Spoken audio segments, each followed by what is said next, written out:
Mr. Chair, Barbara Kuriger. Question be now put. I'll call on the Honourable Nanaia Mahuta. Thank you, Mr. Chair. Having listened to the contribution of the Minister, actually I learnt more about the bill than reading it. But I wanted to comment on a couple of things. Firstly, in regards to the reporting entities to report suspicious activities and the period of no later than 3 working days. It seems to me to be an arbitrary period, but I would be interested in the Minister's response regarding that time frame, because if the intent of the bill is to gather evidence for prosecution, the way in which transactions occur are so quick these days, I wonder whether or not it will achieve its intended purpose.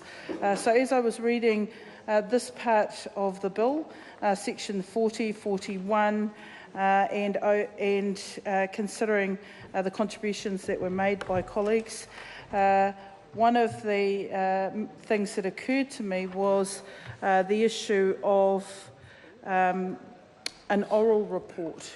So in section 41(2), it reads, if the urgency of the situation requires, a suspicious activity report may be made orally to any police employee authorised for the purpose by the Commissioner, but in any such case the reporting entity must, as soon as practicable, but no later than 3 working days after forming its suspicions, forward to the Commissioner a suspicious activity report that complies with the requirements in subsection 1.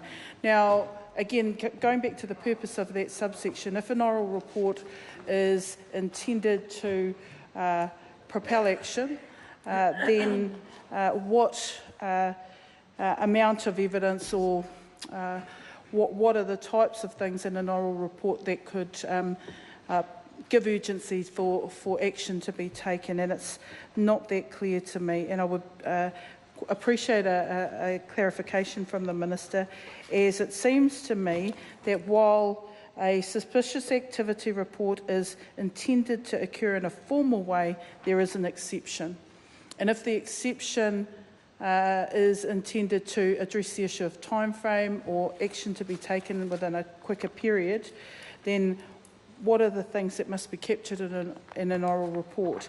The third point that I want to come to, having listened to the contributions of my colleague Reno Tirikatene, was an occasional activity, and whether that definition may be so broad that it may capture the 99% that you were referring to, and whether or not that may mean that there could be an unintended consequence of people being captured under this definition. Now, if that's not the case, then I'm sure we'd all benefit from a clarification. But if that may be a prospect, then what remedy might there be for people who are inadvertently captured under that definition? So just 3 simple questions of the Minister. I'm not going to, again, prolong the contribution, but I think as people try to figure out the intent and purpose of the bill to ensure that it achieves its objectives, I think those will be helpful clarifications. Mr. Chair. Barbara Kuriger. I move the question be now put. Members, the question is that the question be now put. Those of that opinion will say aye. Aye. Those against, no. The ayes have it. Party vote is called for. The clerk will conduct a party vote. New Zealand